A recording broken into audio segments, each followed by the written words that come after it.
sometimes the most ordinary moments become the ones that change everything. Sarah Chen had come to Lake Whitmore for silence, for the kind of peace that only comes when you're floating alone under an endless sky. She'd driven 3 hours from the city, leaving behind deadlines and expectations, seeking nothing more than the gentle embrace of cool water against sun-warmed skin. What she found instead was a stranger who watched the horizon like he was waiting for something that might never come. And, in that unexpected encounter between a woman seeking solitude and a man lost in his own quiet desperation, both would discover that sometimes rescue comes from the most unlikely places. This is the story of how a simple swim became something neither of them saw coming. Sarah's hands gripped the steering wheel as she pulled into the empty gravel lot beside Lake Whitmore. The silence hit her immediately. No honking horns, no construction noise, no endless ping of notifications. Just the soft whisper of wind through pine trees and the gentle lap of water against the shore. She sat in her car for a moment, letting the quiet wash over her. 3 months of 70-hour workweeks had left her feeling like a phone with a dying battery, constantly plugged in but never fully charged. Her reflection in the rearview mirror showed the evidence: dark circles under brown eyes, stress lines that hadn't been there 6 months ago, black hair pulled back in the same tired ponytail she'd worn for weeks. The lake stretched before her like a sheet of glass, reflecting the late afternoon sky in perfect mirror image. Mountains rose on the far shore, their peaks still dusted with snow despite the June heat. This was exactly what she needed. No people, no demands, no decisions to make except whether to float on her back or swim lazy circles until the sun set. Sarah gathered her things from the passenger seat: a faded beach towel, a water bottle, and the paperback novel she'd been trying to finish for 2 months. She'd changed into her swimsuit before leaving the city, a simple black one-piece that had seen better days but still did its job. Over it, she wore a thin cotton dress that had belonged to her grandmother, soft from years of washing and carrying the faint scent of lavender. The wooden dock creaked under her feet as she walked toward the water's edge. Someone had built it decades ago, judging by the weathered boards and rusted nails that caught the afternoon light. A few of the planks sagged slightly, but it felt solid enough. She spread her towel on the sun-warmed wood and slipped off her dress. The first touch of water against her toes sent a shock through her system. Cold, but not unbearably so. Mountain runoff, probably, fed by streams that had been snow just weeks ago. She waded in slowly, letting her body adjust degree by degree. The rocky bottom felt smooth under her feet, worn by countless seasons of waves and weather. When the water reached her waist, Sarah took a breath and dove forward. The cold embraced her completely, washing away the sticky residue of city heat and recycled office air.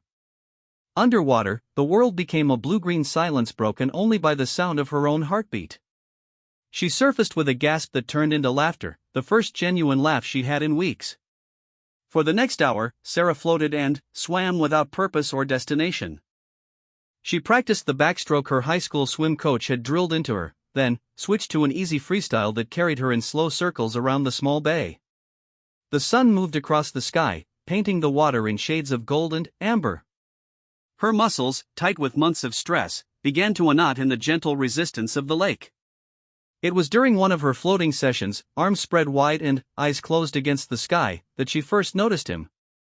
At first, she thought her eyes were playing tricks. A figure sat on the shore about 50 yards away, motionless against the backdrop of trees. Sarah treaded water, squinting against the late afternoon glare. How long had he been there? She was certain the beach had been empty when she arrived. The man sat on a piece of driftwood, his back straight and shoulders set with the kind of posture that suggested military training or hard physical work. Even from a distance, she could see the outline of a cowboy hat, the kind with a wide brim meant for serious sun protection rather than fashion. His clothes looked practical too: faded jeans, work boots, and a button-down shirt with the sleeves rolled up. What struck her most was his absolute stillness. He wasn't reading, wasn't checking a phone, wasn't doing anything except staring out at the horizon where the mountains met the sky. There was something almost meditative about his posture, like he was waiting for something or working through something that required his complete attention. Sarah felt a flutter of self-consciousness. She'd been swimming alone for so long that she'd forgotten to feel exposed, floating in her swimsuit under the open sky. Now, with this stranger's presence, she became suddenly aware of how far she was from shore, how vulnerable she was in the water. Not afraid, exactly, but aware in a way that made her heart beat a little faster. She began swimming slowly back toward the dock, trying not to splash too much or draw attention to herself. The man didn't turn his head or acknowledge her presence in any way. He might have been a statue for all the movement he made. This should have been reassuring, but somehow it made her more curious rather than less. As she got closer to shore, Sarah could make out more details. The cowboy hat was well worn, shaped by weather and used rather than fresh from a store. His boots showed scuff marks and the kind of patina that came from actual work, not weekend ranch cosplay. His hands rested on his knees, and she noticed they were large and calloused, the kind of hands that knew tools and rope and hard labor. But it was his profile that caught her attention when she finally got close enough to see it clearly. Strong jawline softened by what might have been a day or two of stubble, nose that looked like it had been broken at least once, and eyes that seemed to be looking at something much farther away than the mountains across the lake. There was a weight to his expression, a gravity that suggested recent loss or difficult decisions. Sarah pulled herself up onto the dock, water streaming from her hair and suit. The wooden boards felt almost hot against her wet skin after the cool of the lake. She reached for her towel, wrapping it around her shoulders while trying to appear casual. The man still hadn't moved or looked in her direction. Part of her wanted to call out, to ask if he was okay or if he needed anything. The polite, city-trained part of her brain suggested minding her own business. People came to places like this for solitude, and interrupting someone's quiet contemplation felt like a violation of unspoken wilderness etiquette. But another part of her, a part that had been dormant under months of stress and routine, was genuinely curious about this still figure. What brought someone to sit alone by a lake in the middle of a weekday afternoon? What was he looking for in that distant horizon? And why did his presence make her feel more awake than she had in months? Sarah settled onto her towel, ostensibly to dry off and read her book, but really to observe this unexpected addition to her peaceful retreat. She opened the paperback to a random page and pretended to read while stealing glances at the motionless cowboy. The sun continued its slow arc across the sky, painting everything in deeper shades of gold and orange. A fish jumped somewhere in the center of the lake, sending concentric circles spreading outward. A hawk called from somewhere high overhead. The man on the driftwood remained perfectly still through all of it, like he was part of the landscape itself. Sarah found herself making up stories about him. Maybe he was a rancher dealing with drought or debt, seeking clarity in the natural world. Maybe he'd lost someone recently and came here because this had been their special place. Maybe he was just someone like her, burned out and seeking peace in the silence of open water and empty sky. Whatever his story, there was something about his stillness that felt different from her own restlessness. Where she had come here to escape something, he seemed to be waiting for something. The difference felt significant, though she couldn't quite put her finger on why. As the afternoon stretched toward evening, Sarah realized she wasn't ready to leave. Not yet. The city and its demands would still be there tomorrow, but this moment, this unexpected encounter with a silent stranger, felt like something worth protecting. She had nowhere else to be and no one expecting her home. She closed her book, having not actually read a single word, and lay back on the dock. The wooden boards were still warm from the sun, and she could feel the heat seeping into her back through the thin towel. Above her, the sky was beginning its slow transition from blue to the softer colors of approaching sunset. The cowboy remained motionless on his piece of driftwood, still watching the horizon with the patience of someone who had nowhere else to be. And Sarah, despite having come here for solitude, found herself oddly comforted by his quiet presence. It was like sharing silence with someone, which somehow felt more intimate than sharing words. She closed her eyes and listened to the gentle sounds of the lake, water lapping against the shore, the distant call of a loon, the soft whisper of wind through the trees. For the first time in months, her mind stopped racing through tomorrow's meetings and next week's deadlines. There was only this moment, this place, and the mysterious figure who watched the horizon like he was waiting for the world to reveal its secrets. Time seemed to slow in the way it only does when there's nowhere else to be.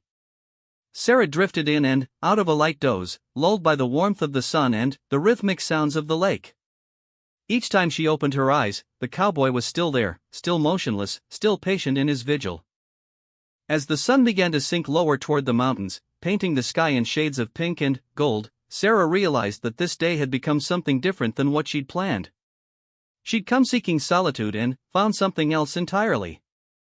Not company, exactly, but a shared experience of seeking something in the quiet spaces between one moment and the next.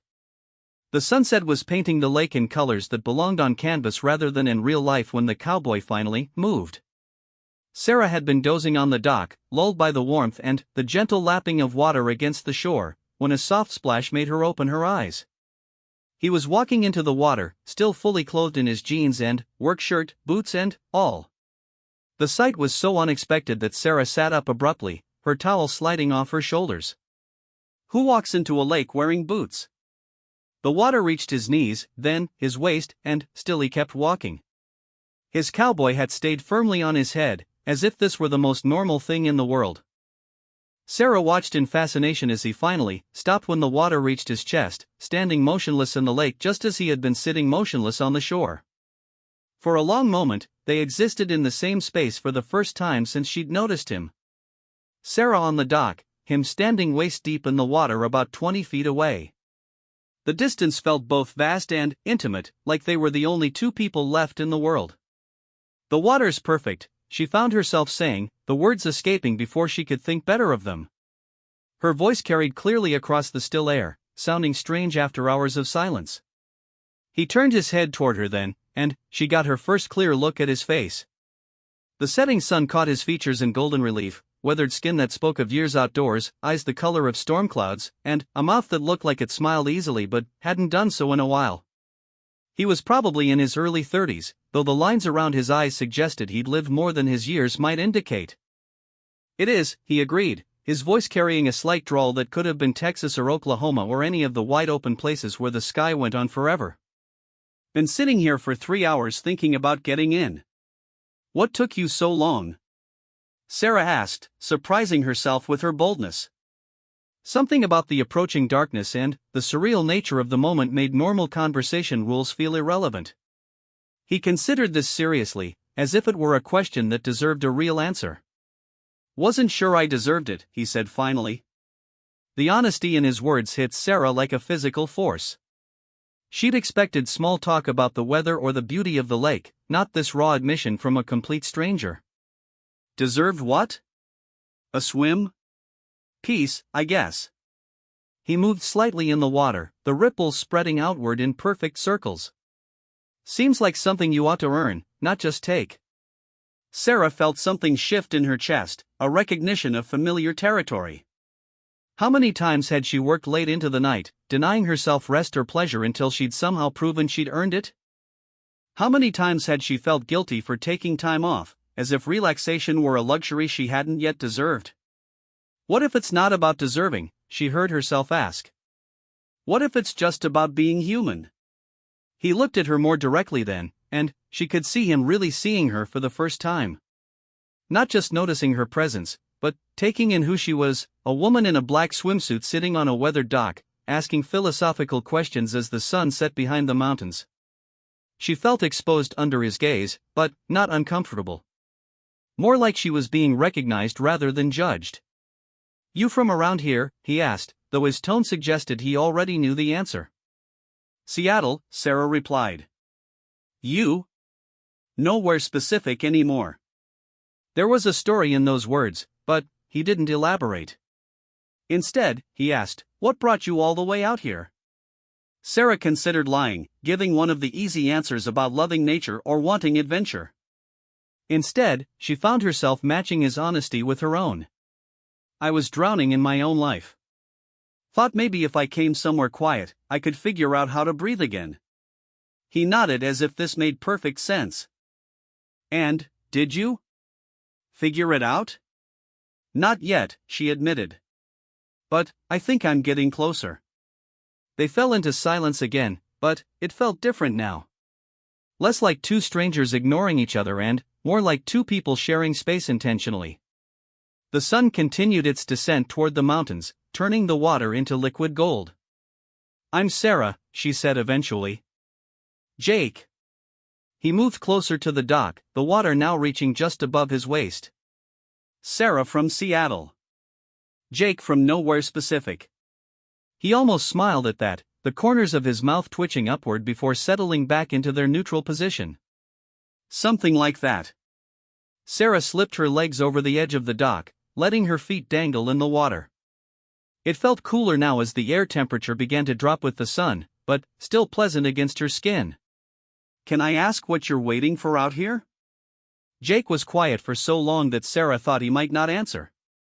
When he finally spoke, his voice was quieter, like he was sharing a secret with the lake as much as with her. My dad died 6 months ago, he said. Heart attack. Completely sudden. He was fixing fence on our ranch one morning, and by lunch he was gone. Sarah felt her breath catch. I'm sorry. Thank you. He paused, looking back toward the horizon. The thing is, we've been fighting for 2 years before he died. Stupid stuff, mostly. He wanted me to take over the ranch, expand it, turn it into something bigger. I wanted to travel, see other places, figure out who I was when I wasn't just his son. The pain in his voice was evident even in the fading light. Sarah found herself leaning forward, drawn into his story despite herself. Last thing I said to him was that I didn't want his life, Jake continued. That I was tired of being stuck in the same small town, doing the same thing every day until I died. I left the next morning, drove to California, got work on a different ranch. Thought I was finally free. But you weren't, Sarah said softly. No, Jake agreed. Turned out carrying guilt is a lot heavier than carrying expectations. At least his expectations came from love. The guilt was just me torturing myself. A fish jumped in the distance, the sound echoing across the water. Sarah watched the ripples spread outward until they disappeared into the general movement of the lake. So what are you waiting for? She asked again. Jake looked down at the water around his chest, then back up at her. A sign, I guess. Something to tell me whether I should go back and try to save what's left of the ranch, or keep running until I figure out who I'm supposed to be. Been driving in circles for 3 months, and somehow I keep ending up at places like this, staring at water and waiting for answers that don't come. Sarah understood the feeling more than she wanted to admit. How many nights had she lain awake in her Seattle apartment, staring at the ceiling and wondering if she was living the life she actually wanted or just the life she'd stumbled into through a series of practical decisions? How many times had she felt like she was waiting for permission to want something different? What if there's no sign, she asked. What if you have to decide without knowing if it's right? Then, I guess I'm screwed, Jake said, but there was something almost like humor in his voice now. Because I've never been good at making decisions without data. What kind of data would help?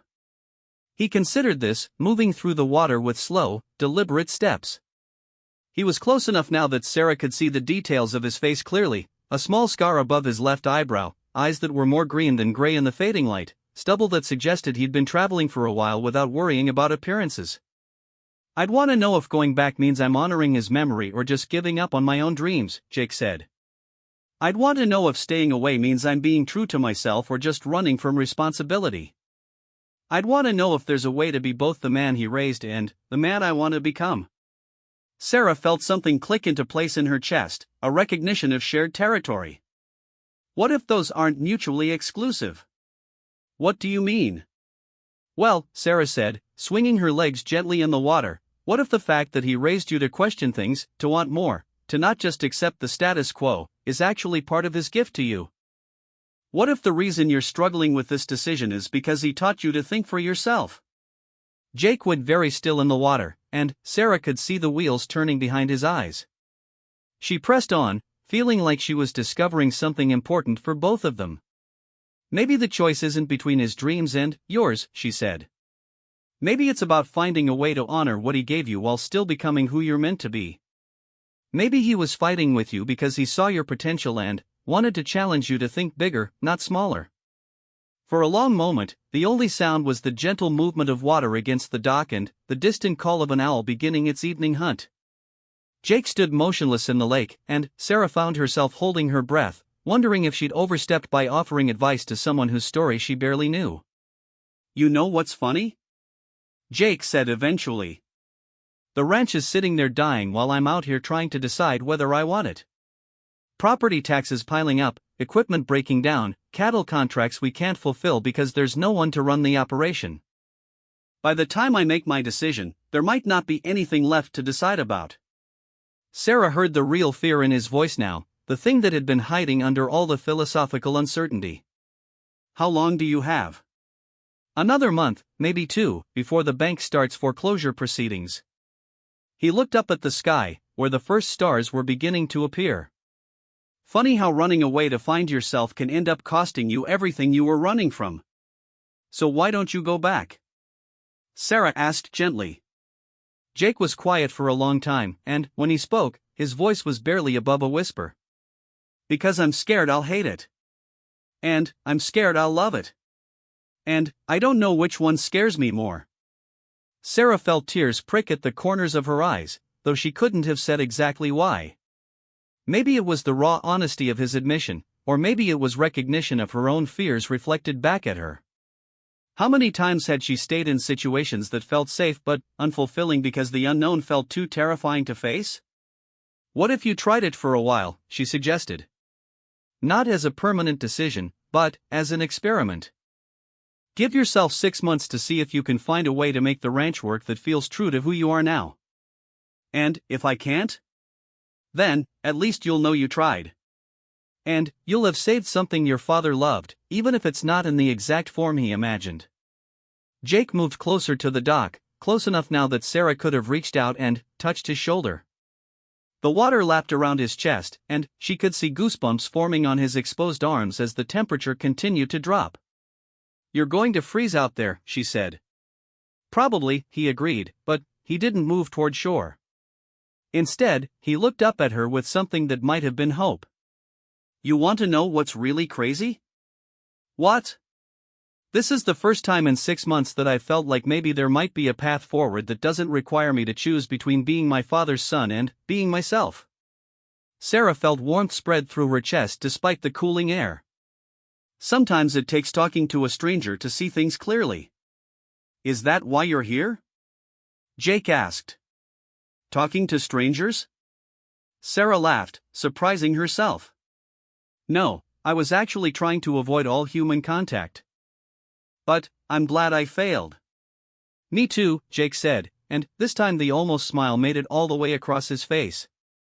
The sky was deepening toward full darkness now, and Sarah realized they'd been talking for over an hour.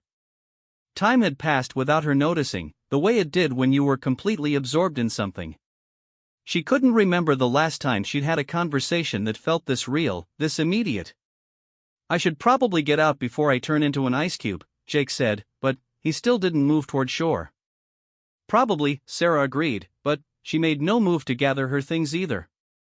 They stood there in the gathering darkness, the city woman on the dock and the cowboy in the water, both somehow reluctant to break the spell of this unexpected connection. Tomorrow would bring back all their regular concerns and decisions, but tonight belonged to the space between one moment and the next, where anything felt possible. Jake finally climbed out of the lake when the shivering became impossible to ignore. Water streamed from his clothes, and his boots squelched with each step on the rocky shore. Sarah watched him from the dock, noting how even soaked and cold, he moved with the easy confidence of someone comfortable in his own skin.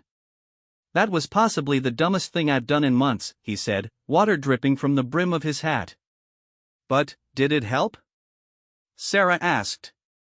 Jake considered this as he wrung out the bottom of his shirt. Actually, yeah. Something about being cold and wet makes everything else seem manageable. Sarah laughed. That's either very zen or completely insane. Can't it be both? They were quiet for a moment, watching the last traces of sunset fade from the sky. The lake had turned dark and mysterious, reflecting pinpricks of starlight that were beginning to appear overhead. Sarah realized she was reluctant to break up this unexpected evening, to return to her car and drive back to her empty hotel room in the small town 20 miles away. I have a thermos of coffee in my truck, Jake said, as if reading her thoughts. Nothing fancy, but it's hot. Sarah felt a flutter of something she couldn't quite name.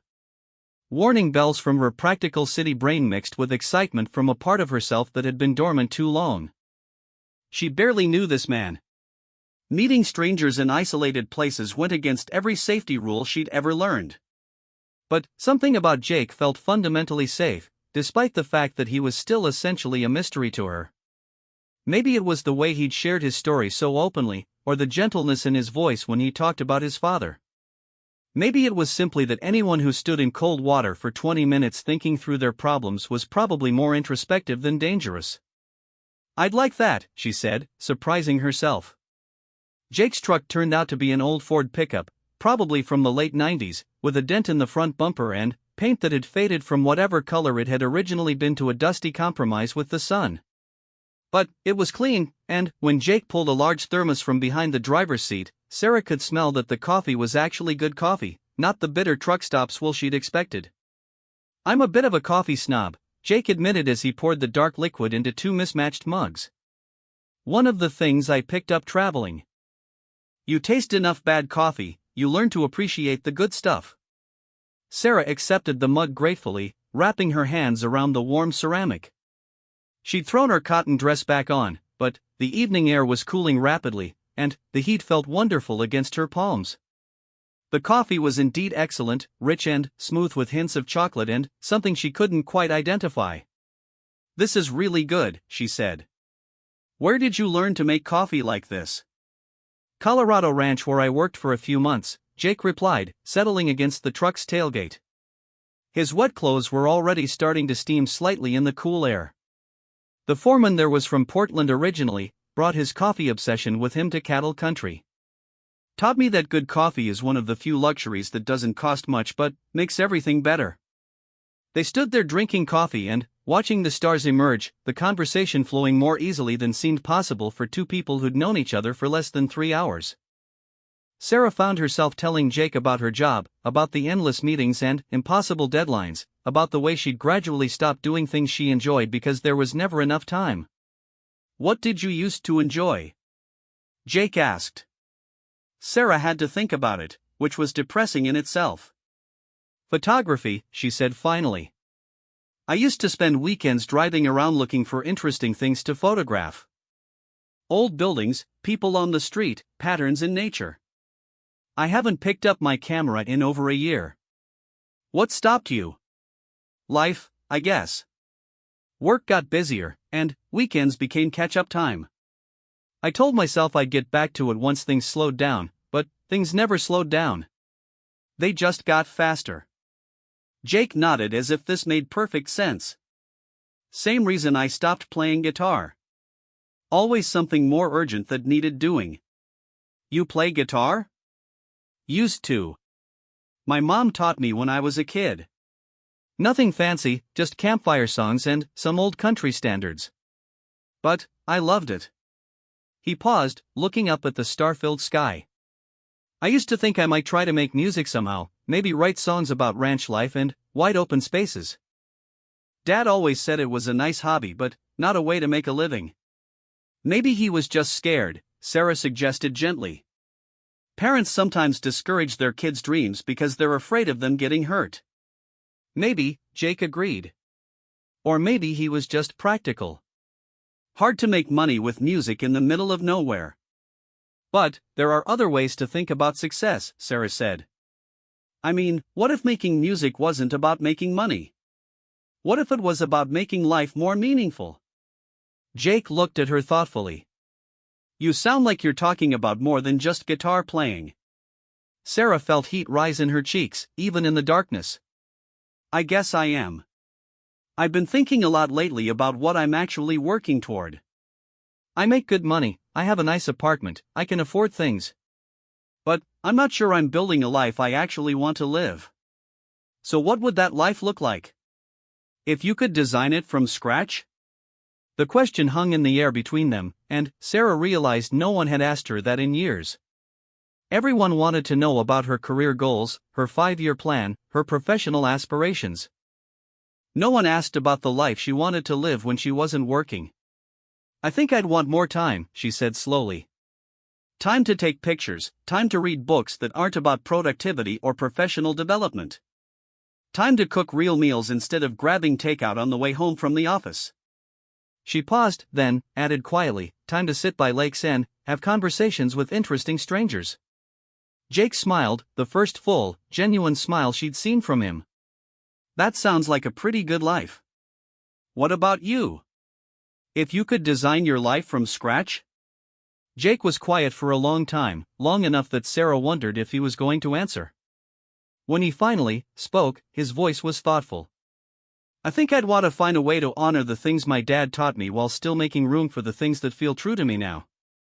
Maybe that means running the ranch, but doing it differently. More sustainable practices, maybe agritourism, or working with local restaurants who want grass-fed beef. Maybe having a music room in the house where I can play guitar after the work's done. That sounds like a good life too, Sarah said. Yeah, Jake agreed. It does. First time I've been able to imagine it working, actually. They finished their coffee in comfortable silence, both lost in their own thoughts. Sarah found herself studying Jake's profile in the starlight, noting the way the tension she'd seen in his shoulders earlier had gradually melted away during their conversation.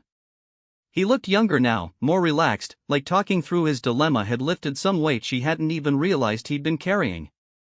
I should probably head back to my hotel, Sarah said eventually, though she was reluctant to break the spell of this unexpected evening. It's getting late, and I have a long drive back to Seattle tomorrow. Yeah, Jake said, but he didn't move away from the truck. This has been unexpected, Sarah finished. Good unexpected, Jake clarified. The kind that reminds you why it's worth taking chances on things. Sarah felt something flutter in her chest, a mixture of excitement and sadness. This had been exactly that kind of good unexpected, the kind of encounter that felt significant even though it was probably destined to be brief. Tomorrow she'd go back to her life in Seattle, and Jake would continue wrestling with his decisions about the ranch, and this evening would become a story they'd each tell sometimes about the time they met a stranger by a lake. Jake, she said, then stopped, not sure what she wanted to say. Yeah? I hope you figure it out. The ranch, I mean. I think you're going to find a way to make it work that feels right to you. Thanks, he said. And, Sarah? I hope you find your way back to photography. Something tells me you see things differently than most people, and the world needs more of that. They looked at each other for a moment in the starlight, two people who'd shared something real in the space between day and night, between one life decision and another. Sarah felt the urge to hug him goodbye, or to ask for his phone number, or to suggest they keep in touch somehow. But something about the perfection of this moment felt like it shouldn't be complicated with future expectations or promises. Thank you, she said instead, for sharing your coffee and your story. This has been exactly what I didn't know I needed. Same here, Jake said. Safe travels, Sarah from Seattle. Good luck with everything, Jake from nowhere specific. Sarah gathered her things from the dock and walked to her car, very aware of Jake's presence behind her but not turning around. She had the sense that looking back would somehow diminish what they'd shared, would make it ordinary instead of magical. As she drove away from the lake, she could see Jake's silhouette in her rearview mirror, still leaning against his truck, still looking out at the water. She wondered what he was thinking, whether their conversation had helped him find the clarity he'd been seeking, whether he'd drive back to his father's ranch in the morning or continue his wandering search for answers.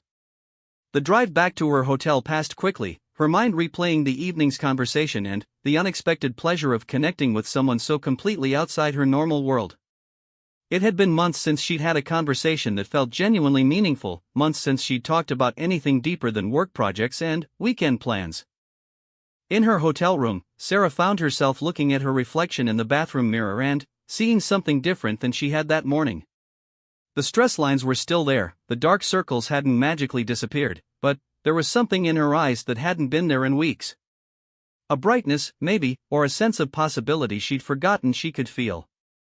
She pulled out her phone to check messages, then set it aside without reading them. For once, the urgent emails and missed calls could wait until morning. Tonight belonged to the memory of cold lake water and honest conversation, to the reminder that there were still people in the world who thought deeply about their choices and shared their thoughts openly with strangers. As she settled into bed, Sarah realized she felt more rested than she had in months, despite having had one of the longest days she could remember. Something about the evening by the lake had recharged something in her that she hadn't even known was depleted. She thought about Jake standing in the cold water, fully clothed and patient, waiting for answers that might never come. She thought about his quiet voice admitting his fears and his hopes, about the way he'd listened to her own uncertainties without judgment or advice. She thought about coffee that tasted like care and attention, and conversations that meandered toward truth instead of rushing toward conclusions. Somewhere between these thoughts and sleep, Sarah made a decision that surprised her. Tomorrow, instead of driving straight back to Seattle and the waiting pile of work, she would take a detour. She would stop at the camera store in the small town and buy film for the old Nikon that had been gathering dust in her closet for over a year. She would find interesting things to photograph on the drive home, maybe stop at roadside diners and small-town main streets that looked like they had stories to tell. It wasn't a complete life change, wasn't a dramatic rejection of everything she'd built in Seattle. But it was a step toward the life she'd described to Jake, the one with more time for things that made life worth living. Sometimes the biggest changes started with the smallest decisions to do something different, to remember who you were before you got so busy becoming who you thought you should be. The last thing Sarah remembered before drifting off to sleep was the sound of Jake's voice saying her name, Sarah from Seattle, with something like fondness in the way the words fitted together. She fell asleep smiling, grateful for quiet lakes and unexpected conversations, for the way strangers could sometimes see you more clearly than the people who knew you best. Somewhere across the valley, she imagined Jake was sleeping too, maybe in the cab of his old truck, maybe under stars that looked down on ranches and possibilities, on the space between running away and coming home, on all the ways a life could unfold when you stopped waiting for permission to want what you wanted. In the morning, they would each drive toward their respective futures, carrying with them the gift of having been truly seen by someone who had no agenda other than honest conversation. Some encounters changed you quietly, like water shaping stone, leaving you different in ways you didn't fully understand until much later. This had been that kind of evening, that kind of meeting, that kind of grace.